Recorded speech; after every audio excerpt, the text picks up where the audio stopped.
የተማርነው ለባርነት አይደለም። የአንድን ሀገር ደህንነትና ችግር መንግስት ለግለሰቦች ደሞዝ እያከፋፈለ አይፈታውም። የደሞዝ ጉዳይ ዋናውና አንገብጋቢው ጉዳይ ነው። ያስተማሩኝን ቤተሰቦችን ጫማ ሳያረግ ያስተማሩኝን አባትን ጫማ መቀየር ፈልግለታለሁ። ስለዚህ የደሞዝ ጉዳይ በድካማችንና በወዛችን በላባችን ልክ ሊከፈለን ይገባል። ህይወታችን ዋጋ አለው። እርካታ ቤት ኪራይ አይከፍልም። ዳቦ አይሆንም። ብዙ ሰዎች ቤት ተቀምጠው ከመንግስት ደሞዝ የሚጠብቁ ከሆነ ከመንግስት የሆነ ኢንካም የሚጠብቁ ከሆነ መቼም አይለወጡም። በኢትዮጵያ ውስጥ ቤተ መንግስቱን ከቦ ከሚያሸበሽበው የብልጽግና ምዕመን ውጪ የደላው ህዝብ፣ የተመቸው ብሔር፣ የተደላደለ የህብረተሰብ ክፍል የለም። ወደ ታች የሚምዘገዘግ እንጂ ወደ ላይ የሚቃና ነገር ያለው ማህበረሰብም የለም የሚለው ድምዳሜ እጅጉን ከሚሰራባቸው ሰዎች መካከል የሕክምና ባለሙያዎች ይጠቀሳሉ። ከታካሚዎቻቸው ጋር በድሮን ከሚገደሉት፣ በአምቡላንስ ታካሚ ይዘው ሲጓዙ ከሰማይ ላይ በሚጣል ቦምብ ከሚደበደቡት፣ ከሆስፒታል ሲወጡ እንደ ዶክተር አንዱዓለም ዳኜ ከሚገደሉት፣ ከጤና ጣቢያ ተወስደው ከሚረሸኑት የሕክምና ባለሙያዎች የተረፉት ረሃብ የሚቆላቸው ችግር የሚጠብሳቸው አያሌ ሆነዋል። የሥራ ቦታቸው ፈራርሶ እነሱ ከሥራ ውጭ የሆኑ ታመው የሚታከሙበት የቸገራቸው ሕክምና ሰዎች በዝተዋል።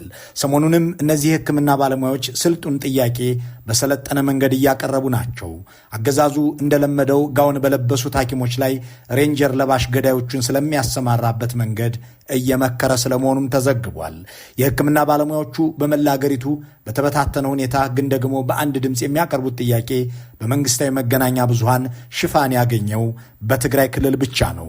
ብልጽግና በሚቆጣጠራቸው የአገሪቱ አካባቢዎች የግል ሚዲያዎች እንኳን ጉዳዩን እንዳይዘግቡ መመሪያ እየተላለፈ መሆኑ ተሰምቷል። ጥያቄው የሕክምና ባለሙያዎቹ ጥያቄ የት ይደርሳል? ፍሬስ ያፈራሉ የሚለው ነው። እነዚሁ የሕክምና ባለሙያዎች ደሞዝ ይሻሻልልን ብለው፣ ኑሮ ከበደን ብለው፣ ተቸግረናልን ብለው መንግስትን በተለይም ጠቅላይ ሚኒስትሩን መጠየቅ ከጀመሩ ሰንብተዋል። ጠቅላይ ሚኒስትሩ ለዚህ ጥያቄያቸው አስገራሚ ምላሽ ነበር የሰጡት። እንደ ጦር ጠቅላይ አዛዥነታቸውም ጦራቸውን አሰማርተው በጥይት ምላሽ የሰጡበት ወቅት አለ። አንዳንዴ እንደውም በተለይ ነባር ሐኪሞች መች ትሰራላችሁና ደሞዝ ይከፈለን ትላላችሁ ብለዋቸዋል። እኔ አሁን 17 ዓመት ሰርቻለሁ። 17 ዓመት ግን 10,000 ምናምን ገና አሁን ነው የሞላሁት። ሲኒየር ሐኪሞች ስራ አይሰሩም። 9,000 ያነሰ ይላሉ እንጂ በዝቶባቸዋል። 1 ሰዓት አይሰሩም፣ እንኳን 8 ሰዓት ማለት ነው። ሲኒየር ሐኪም ይታያል፣ ጋውኑን ጥሎ ወደ ግሉ ነው የሚሄደው። አገር ከሌላት መድባ ያስተማረችውን ከ20 ዓመት በላይ ህይወቱን ለትምህርት የመደበን ሐኪም ለአገር እንዲጠቅም አድርጎ ከመያዝ ይልቅ እንደውም እኮ ስራ አትሰራም እያሉ የሚያፌዙት የብልጽግናዎች አለቃ ለአንድ የፌስቡክ ሰራዊት አባል 150 ሺህ ብር በትንሹ በወር ያወጣሉ። የአገሪቱን ሆስፒታሎች የሚያፈርስ ድሮን ይገዛሉ። በ10 ቢሊዮን ዶላር ቤተ መንግስት ያንጻሉ የሚለውን ጎምዛዛ እውነት እንለፈው። ሰው ለሚያድኑት ዶክተሮች ደሞዝ ከሚጨምሩ ይልቅ ሰው ለሚገድሉት ጀነራሎች ቤትና መሬት ያድላሉ የሚለውንም አናንሰው። ከብልጽግና መምጣት በፊት ሕፃናት ስታድጉ ምን መሆን ትፈልጋላችሁ ሲባሉ ዶክተርና ሐኪም የሚለው በግንባር ቀደምትነት የሚጠቅሱት ሙያ ነበር። በእርግጥም በዚህ ሙያ ላይ የሚሰማሩ ሰዎች በትምህርት ብቃታቸው የተመሰከረላቸው፣ በጓደኞቻቸው የሚቀናባቸው፣ በቤተሰባቸውም የሚኮራባቸው ነበሩ። ሰርተው በሚያገኙት ገንዘብ ከራሳቸው አልፎ ለወዳጅ ዘመድ የሚተርፉም ነበሩ። በብልጽግና ዘመን ግን ያልተጠላም ያልተጠላላም ያልተጠላላም ነገር የለምና ዶክተርነትንም ፕሮፌሰርነትንም እንዲጠሉና እንዲናቁ የሚያደርገውን ተግባር አሳክቶ ራበኝ የሚልን ዶክተር 20 ዓመት ሙሉ ተምሬ ልጄን ማሳደግ አቃተኝ የምትል ሐኪም በመሆን ያተረፍኩት ድህነት ነው የሚል ስፔሻሊስት የሚያዩ ሕፃናት ስታድጉ ምን መሆን ትፈልጋላችሁ ቢባሉ አገዛዙ ይህንን የተከበረ ሙያ እንዳይመኙት አድርጓልና ሊጠሩት ቢያቅማሙ አይፈረድባቸውም። እናም የአሁኑን ሐኪሞች ብቻ ሳይሆን ቀጣዮቹንም ሐኪሞች እንዲህ እያደረገ ተስፋ እያስቆረጠ ነው። ብዙ ደጋግ ነገሮችን ነበር ያደረገው ብልጽግና። ይህንንም እንደ ሩቅ ዘመን ትዝታ የሚነገር አድርጎታል። ከጥቂት ዓመታት በፊት እንዲህ ሆነ። ጠቅላይ ሚኒስትር አብይ የሕክምና ባለሙያዎችን ስለ ደም ዝውውር፣ ስለ ፖዚቲቭ ኢነርጂ አስፈላጊነት፣ ስለ ዓለም የሕክምና ሳይንስና ታሪክ እያነሱ ሊያስተምሩ ወደ ቤተ መንግስት ጋበዟቸው። ሐኪሞቹ በቀደመው ጊዜ መንግስትም ህዝብም የሚያከብረው ሙያ ነበረን፣ ጋውኑን መልበስ ተመኝተንም ገባንበት፣ የምንወደው ሙያ ነበር። እርስዎ ከመጡ ወዲህ ግን ለሕክምናው ዘርፍ የሚሰጠው ትኩረት ያነሰ መሆኑን እያስተዋልን ነው ወዘተ ወዘተ የሚሉ ጥያቄዎችን አነሱ። ከቀደሙት መሪዎችና መንግስታት ሁሉ በሁሉም መመዘኛ የወደቁና አገርንም ያደቀቁ መሆናቸው ባያከራክርም ይህንን እንደወረደ ማመን የማይፈልጉት ጠቅላይ ሚኒስትሩ ግን በዚህ ጥያቄ ተበሳጩ። እናም ሁሉም ነገር ድሮ ቀረ አትበሉኝ አሉና ድሮ ጥቂት ስለነበራችሁ ገቢያችሁም ጥሩ ነበር የሚል በምንም አመክንዮ የማይደገፍ ማብራሪያ አስከተሉ። አንዲት እናት ነርስ ሲናገሩ የድሮውን ጊዜ የትምህርት ጥራት አገልግሎት አድንቀው ጋውን አምሮዬን የገባሁት ብለዋል። ትክክል ነዎት። ችግር የሆነው መሰሎት ገንዘብ ሚኒስትሩም በእኛ ጊዜ ቀረ ይላል፣ ውጭ ጉዳይ ሚኒስትሩም በእኛ ጊዜ ቀረ ይላል፣ ሐኪሙም በእኛ ጊዜ ቀረ ይላል። ሁሉም ትናንትና ቀረ ነው እንጂ ዛሬና ነገ ተስፋ አለ አይደል። በእናንተ ጊዜ በጣም ትንሽ ነበራችሁ። በዚያው ልክ ሙያው ሆስፒታሉ አነስተኛ ስለነበረ ጥቂት ሰው ታያላችሁ። ያኔ የነበረችው ኢንካም በንጽጽር ትሻላለች እና ሰው ተማሪ እነሱን እያየ ይመኛል፣ አስተማሪም እያየ ይመኛል።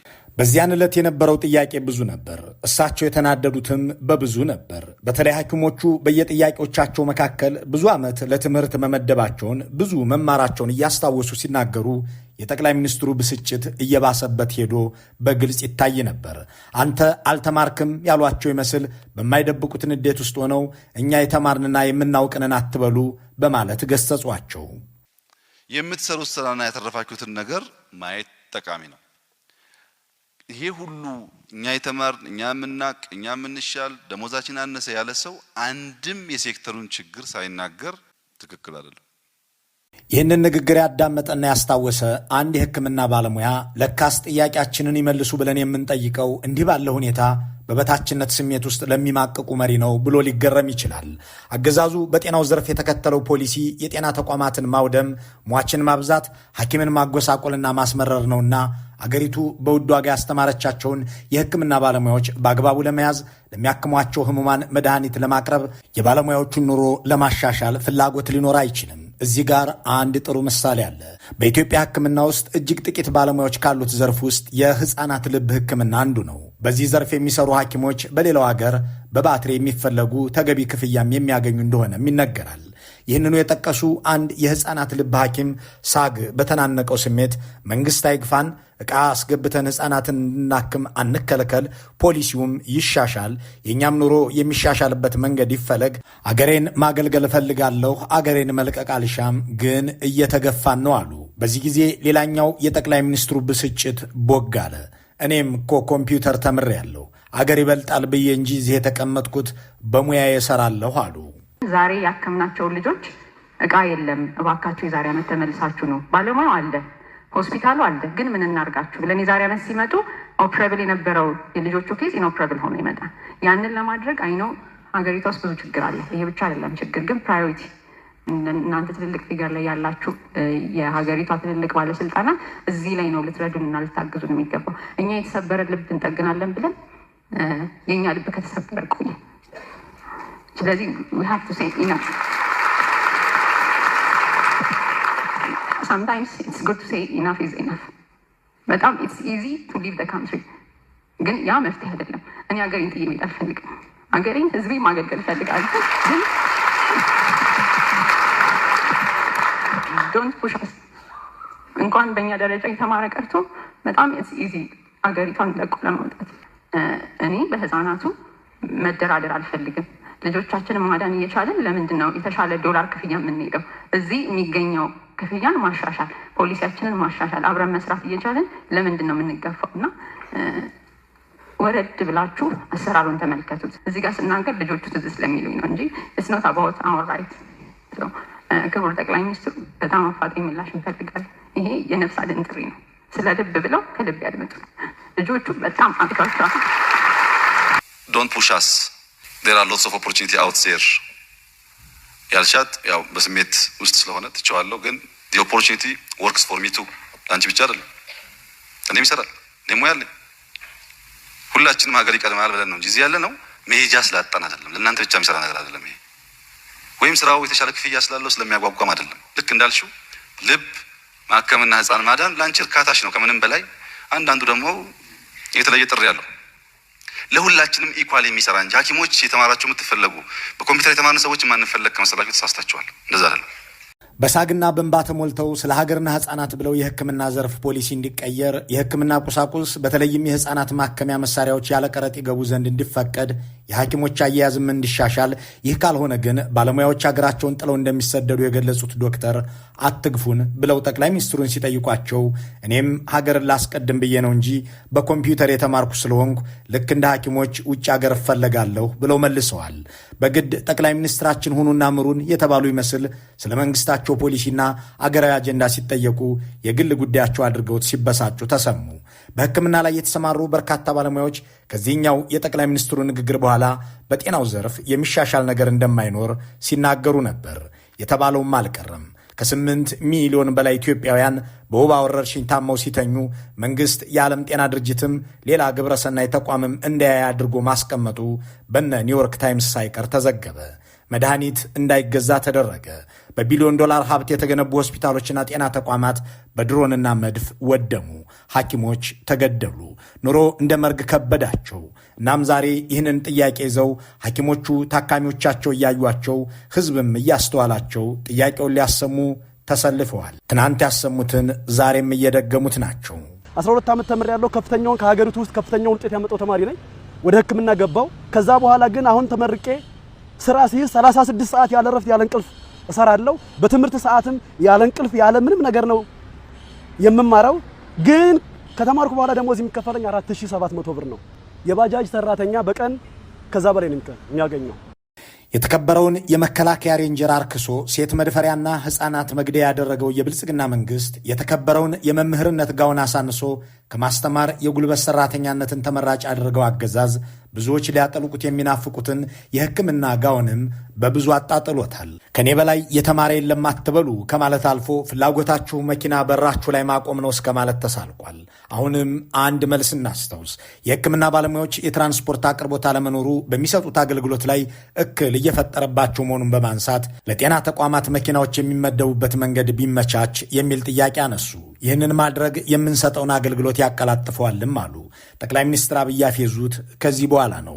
መኪና በመኖሪያ ቤታችሁ በር ላይ ለማቆም ስለምትፈልጉ የዳይሬክተሩን መኪና በፈረቃ በተለያየ ቀን ንዱት ብለው መለሱላቸው። ሐኪሞች መኪና መንዳት ተራ ነገር ነው። 2-3 ሰው መንዳት እንዲችል አድርጉና በጋራ ተጠቀሙበት። አንድ ቀን አንደኛው ጋር፣ አንድ ቀን አንደኛው ጋር ካደረኮ ችግሩ ይፈታል። ዋናው ግቢ በር ላይ ማቆም አይደለም መኪናውን። የሕክምና ባለሙያዎች በጨዋነትና በቅንነት በጠቅላይ ሚኒስትሩ ፊት ቀርበው ያቀረቡት ጥያቄ እንዲህ የተቀለደበት ነበር። ዛሬ ይህንን ጥያቄ ከየመስሪያ ቤታቸው ደጃፍ ሆነው እያነሱት ነው። ይህንን ጥያቄ በአካል አቅርበውት ያልተሰሙ በርቀት ቢያነሱት ይደመጣሉ የሚለው መሰረታዊ ጥያቄ ነው። አገዛዙ የየትኛውንም ህብረተሰብ ክፍል ጥያቄ በአዎንታ የተመለከተበት፣ ተቀብሎ የመለሰበት፣ በቅንነት ያስተናገደበት ታሪክ የለውም። ሰላም ለጠየቁት ጦርነት፣ ዳቦ ለጠየቁት ረሃብ፣ ቤት ለጠየቁት መፈናቀልን ያከናነበ ህዝቡንም አገሩንም የሚጠላ መሆኑን ደጋግሞ ያሳየ አገዛዝ ነውና ይህንን መንግስት ጥያቄ መልስልኝ ብሎ መጠየቅ ጉንጭ ማልፋት ነው የሚሉ ሰዎች በአንድ በኩል የሚደመጡ ቢሆንም ሐኪሞች ግን ላልተኖረው ልጅነታችን ስንል እስከ መጨረሻው እንሄዳለን ብለዋል። ላልተኖረው ልጅነታችን ስንል እስከ ጥግ እንሄዳለን። ህይወታችን ዋጋ አለው።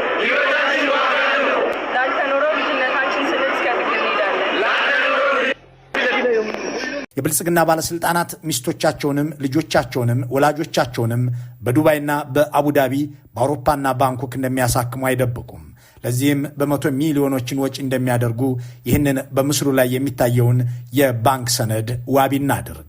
ይህ ባንክ ሰነድ የሶማሌ ክልል ፕሬዚዳንት ሙስጠፋ መሐመድ በ2022-2023 እንደ አውሮፓውያን አቆጣጠር ከሀገር ውስጥና ከውጭ ለእሳቸውና ለቤተሰባቸው የሚሆን መድኃኒት የገዙበትንና ለግል ሐኪማቸው የከፈሉትን ደሞዝ የሚዘረዝር ነው። ይሄው ለመድኃኒትና ለሐኪማቸው ዶክተር ከድር ሁሴን ደሞዝ የወጣው ዓመታዊ ገንዘብ 87 ሚሊዮን ብር እንደሆነ ይጠቅሳል። ይህንኑ ገንዘብ በሚኒስትሮችና ምክትሎቻቸው በክልል ፕሬዝዳንቶችና በመሰል ሹማምንት ብናበዛው ምናልባት ብዙ የጤና ተቋማትን የሚያቋቁም የተለያዩ የሕክምና ማሽኖችን ወደ አገር ቤት የሚያስገባ ገንዘብ ወጪ ሆኖ ልናገኘው እንችላለን። የኢትዮጵያ ሐኪሞች ግን እያከሙ የሚታከሙበት ገንዘብም ሆነ የጤና መድህን ዋስትና የላቸውም። ይህንኑ ጉዳይ በማስመልከት የተጠየቁት ጠቅላይ ሚኒስትሩ የእኛ ውጭ ሀገር መታከም ለምን ያስገርማችኋል? ሰው ውጭ ሀገር ለሕክምና የሚሄደው እኮ ጤና አጥቶ ነው። ይህንን እንደ ጥሩ ነገር ለምን ታነሳላችሁ? ካሉ በኋላ እኔም የደሞዝ ጥያቄ አለኝ ብለዋል። ደሞዝ አቃለው በሁሉም ሴክተር ችግር አለ። የእናንተም ችግር የዛ አካል ነው። ያው እንደምታውቁት እኔም በጣም ከፍተኛ የደሞዝ ጥያቄ አለኝ። ያው እንደምታውቁት ብለው ያቀረቡትን የደሞዝ ችግራቸውን የሚያውቅ ሰው ሌላ በአዳራሹ ውስጥ ያለ ባይሆንም እሳቸው ግን አድማጩንም አሳትፈው እንዲሁ አሽተው ነበር።